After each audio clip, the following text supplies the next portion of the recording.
Hai sobat, jumpa lagi dengan channel Adi Pano. Kali ini kita akan membahas berkaitan dengan laporan Sarpras 2022, khususnya berkaitan dengan format LMS 2022 dan cara penginputannya. Oke sobat, langsung saja.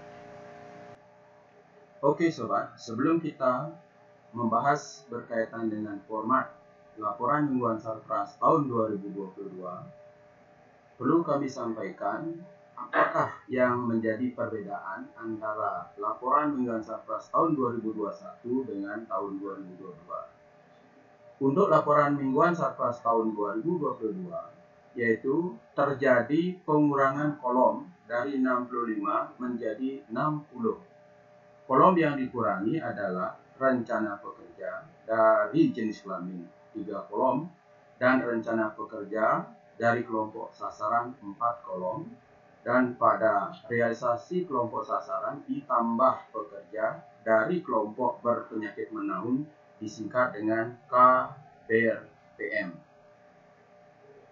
Hal yang kedua di LMS tahun 2022 yaitu berkaitan dengan adanya perubahan rumah layak huni diganti menjadi perbaikan rumah tinggal, karena tidak semua perbaikan rumah disebut dengan rumah layak huni.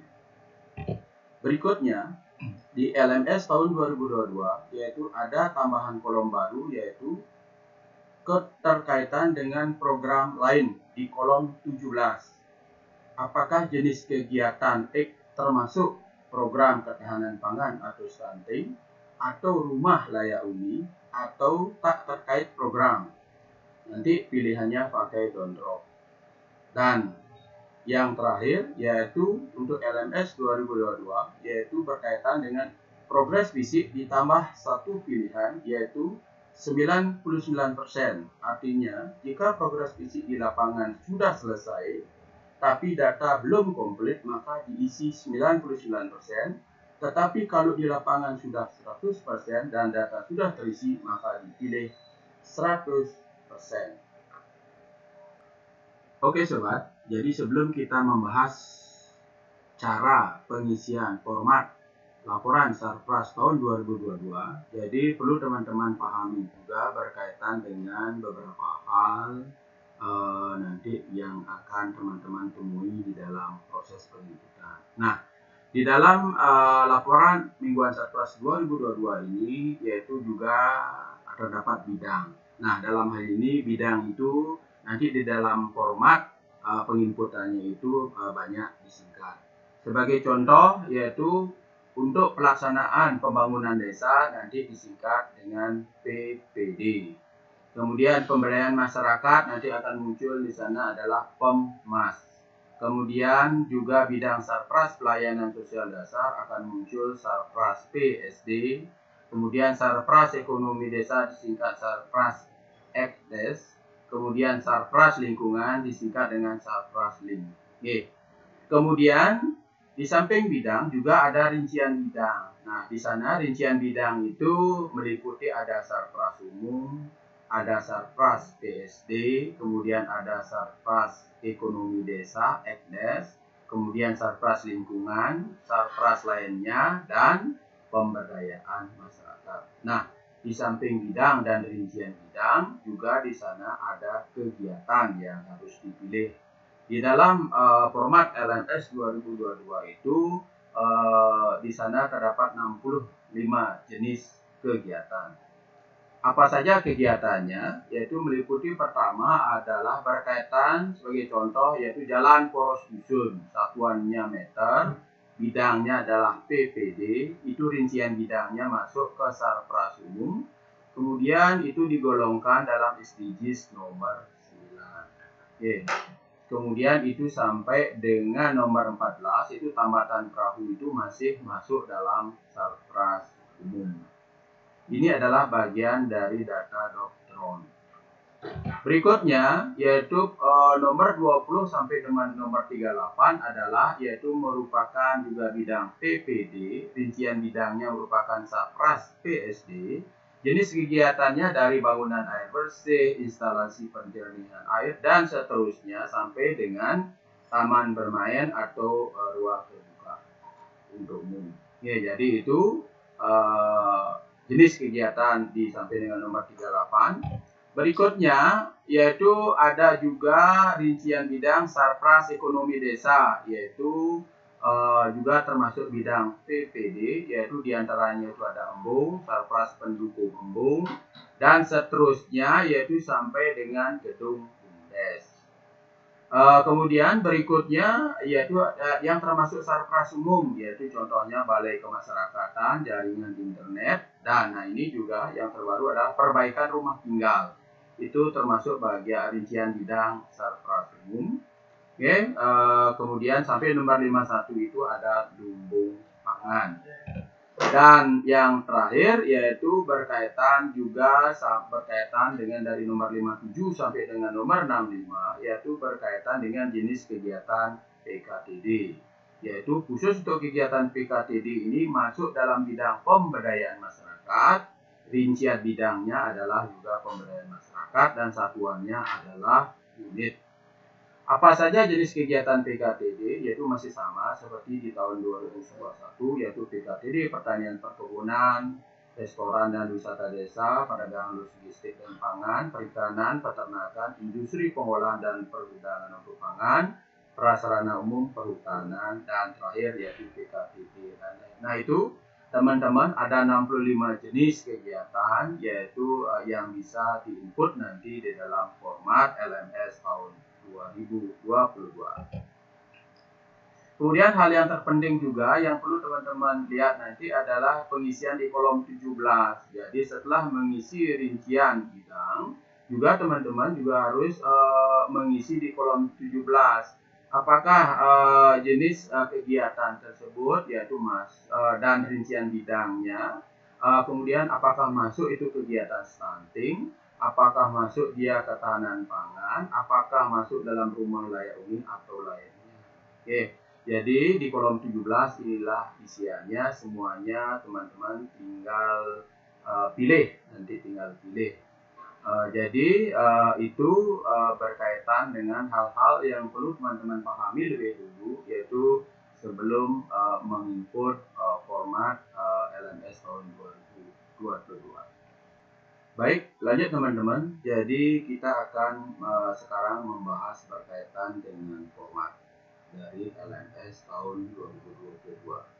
Seperti kami sampaikan di awal bahwa format LMS tahun 2022 yaitu terjadi pengurangan jumlah kolom, yaitu yang di tahun 2021 sebanyak 65 kolom, yaitu menjadi di tahun 2022 ini adalah 60 kolom. Kemudian juga hal-hal yang perlu teman-teman perhatikan nanti di dalam penginputannya adalah tidak boleh semuanya diketik, tetapi ada juga yaitu yang dipilih ya, di antara daftar yang tersedia, dan ada juga yang tidak perlu diisi. Untuk lebih detailnya dapat teman-teman perhatikan warna sebagai berikut. Nanti di dalam format LMS tahun 2022, jika ada kolom yang berwarna biru, jadi pengisiannya itu tidak perlu diketik, cukup dipilih, yaitu dengan mengklik tombol segitiga kecil di sebelah kanan kemudian pilih. Yaitu itu ada di kolom 11, 17, 18, 19, 20, dan 31. Kemudian ada juga nanti kolom yang berwarna hijau. Nah, kolom ini harus dipilih di antara daftar yang tersedia. Ya. Kemudian secara otomatis akan mengisi kolom warna abu-abu di sampingnya, yaitu seperti ada di kolom 9 dan 16. Nah, kemudian dengan mengisi kolom 9 dan 16, maka kolom yang berwarna abu-abu itu akan terisi langsung. Jadi khusus untuk kolom abu-abu yang berwarna abu-abu itu tidak perlu diisi karena secara otomatis akan terisi jika Anda memilih kolom yang warna hijau. Yaitu kolom abu-abu itu terdapat di kolom 2 sampai dengan 8, kolom 10, 13, 14, 23, dan 26. Di samping itu ada juga kolom yang berwarna orange. Dan khusus untuk kolom yang berwarna oranye ini adalah diisi tag, yaitu seperti di kolom 12 dan 15. Dan terakhir ada memang kolom yang tidak berwarna, yaitu putih. Dan di sini teman-teman diisi atau diketik dengan angka. Dan ini terdapat pada kolom 21, 22, 24, 25, dan seterusnya. Lanjut teman-teman, jadi kami akan jelaskan kolom demi kolom berkaitan dengan LMS tahun 2022. Jadi kolom 1 berisi adalah nomor urut, kemudian kolom 2 berkaitan dengan kode wilayah, kemudian kolom 3 adalah kode provinsi, kolom 4 nama provinsi, kemudian kolom 5 adalah kode kabupaten, kolom 6 itu nama kabupaten, kemudian kolom 7 adalah kode kecamatan, kolom 8 itu adalah nama kecamatan, kemudian kolom 9 itulah kode desa. Nah, khusus untuk kode desa ini, jadi tidak usah diketik. Kami ulang, khusus untuk kolom 2 sampai dengan kolom 8, jadi teman-teman tidak perlu isi. Data akan terisi jika kolom 9 kode desa diisi. Sebagai contoh, kita klik adalah kode desa paling atas, yaitu, nah ini sampai dengan kode desa 5101012001 itu adalah desa Cupel, yaitu Kecamatan Negaro, Jembrano, Provinsi Bali. Nah, itu contohnya. Berikutnya, untuk kolom 11, yaitu berkaitan dengan sumber dana. Di sini juga berkaitan, jadi teman-teman tidak perlu ngetik, tinggal memilih. Tapi karena dia berwarna biru, ketika memilih tidak akan ada kaitannya dengan kolom yang lain. Tetapi ketika teman-teman memilih pada kolom hijau, ketika diklik akan berkaitan mengisi kolom yang berwarna abu-abu. Nah, berkaitan dengan kolom 11 sumber dana, ada dua pilihan, yaitu dana desa atau silpa dana desa. Nah, ini jangan teman-teman sampai salah, yaitu mengetik sendiri, yaitu ikuti petunjuk, yaitu misalnya kegiatannya ini adalah bersumber dari dana desa. Berikutnya, di desa Cupel ini kegiatannya apa? Itu akan ada di kolom 16. Ya, okay. Kolom 16 ini akan berkaitan dengan kolom 13, kolom 14, dan juga berkaitan dengan kolom 23 dan kolom 26. Nah, kita coba khusus yaitu di desa Cupel ini, misalnya kita akan isi adalah jenis kegiatannya, misalnya berkaitan dengan misalnya dengan bangunan air bersih, itu misalnya ada kegiatannya. Nah, jadi di kolom 13 akan langsung terisi, yaitu bidangnya termasuk bidang PVD, kemudian rincian bidangnya adalah Sarpras PSD, kemudian kolom 15 ini kemudian dengan isi kolom 16, maka kolom 13, 14 akan terisi langsung. Demikian pula di satuannya, ya, kegiatan itu adalah unit, yaitu di kolom 23 dan kolom 26 juga unit. Nah, tetapi khusus untuk kolom 12 dan 14, kolom 12 dan 15 itu teman-teman harus input. Contoh lokasinya itu apakah ada di Banjar mana, ya? Banjar gitu misalnya, atau di jalan mana, silakan nanti teman-teman isi. Kemudian urian kegiatannya ini dibuat kegiatannya lebih detail. Bangunan air bersihnya ini apa ya kegiatannya, apakah berkaitan dengan pemipaan atau lain sebagainya. Nah, kami lanjut untuk di kolom 17, 18, 19, 20 ini berwarna biru. Jadi ini teman-teman tinggal juga memilih. Jadi di sini jangan diketik. Nah, berkaitan dengan bangunan air bersih, di kolom 17 akan ditanyakan, bangunan air bersih itu apakah ini berkaitan dalam rangka penanganan stunting, ketahanan pangan, rumah layak huni, atau lainnya. Nah, Jadi seperti teman-teman lihat, ini adalah dia itu masuk di rincian bidang adalah Sarpras PSD, pelayanan sosial dasar. Ini teman-teman bisa pilih adalah berkaitan, ini adalah mendukung penanganan stunting. Nah, jadi itu di kolom 17, kemudian di kolom 18, jadi teman-teman akan isi sifat penanganannya, apakah ini pembangunan baru, pemeliharaan atau peningkatan saja. Contoh misalnya ini pembangunan. Ini langsung. Cara pengadaannya juga ada dua pilihan, swakelola atau pihak ketiga. Ini dilakukan secara swakelola. Nah, kemudian berkaitan dengan bangunan air bersih ini mendukung SDGs berapa? Nah, ini adalah mendukung SDGs 6, yaitu desa layak air bersih. Nah, itu jadi teman-teman yang perlu diisi. Berikutnya teman-teman akan mengisi volumenya.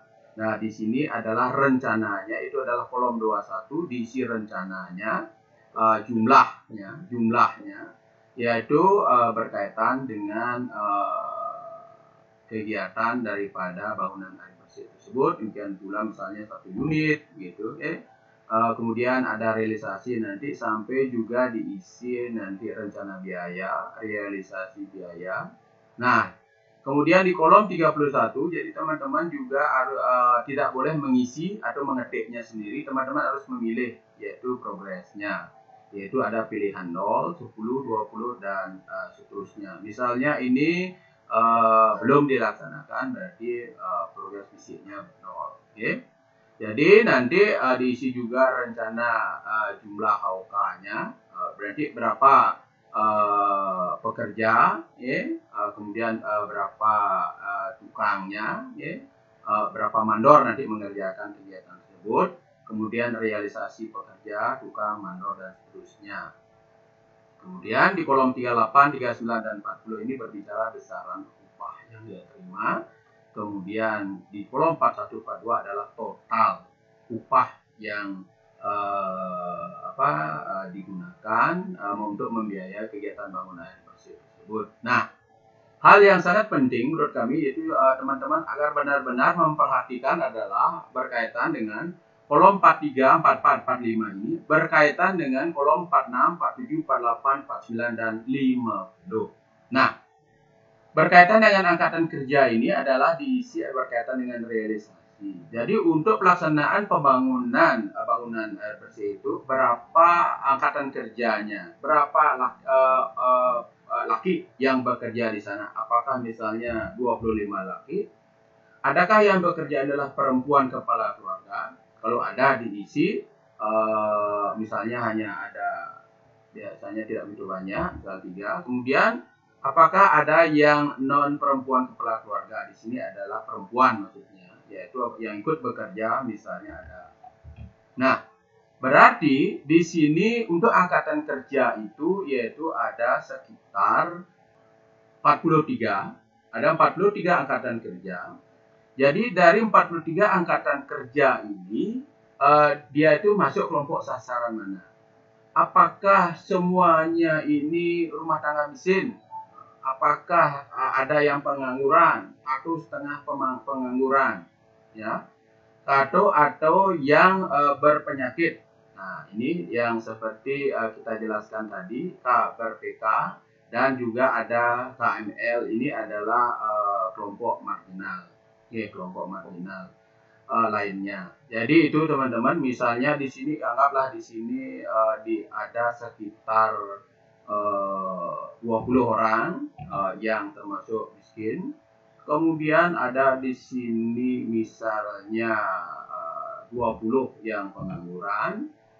Kemudian ada 3 orang mungkin yang sebagai kelompok marginal. Nah, sehingga jumlah antara angkatan kerja dengan kelompok sasaran itu akan menjadi sama, yaitu 43. Jadi ini benar-benar agar diperhatikan karena data ini akan masuk ke Monet DD. Ya, data ini akan masuk ke Monet DD. Jadi teman-teman agar memastikan data-data tersebut.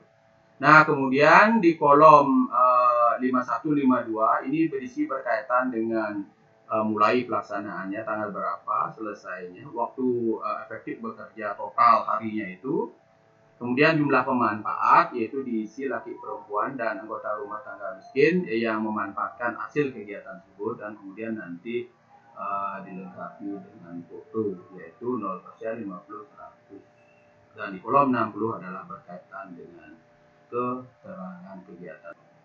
Nah, jadi itu teman-teman ya, yang dapat kami sampaikan berkaitan dengan laporan Sarpras tahun 2022 berkaitan dengan format LMS 2022 dan cara penginputannya. Dan untuk lebih detailnya, misalnya ada pertanyaan-pertanyaan, silakan teman-teman beri komen ataupun komentar di bagian komen di link YouTube ini. Terima kasih.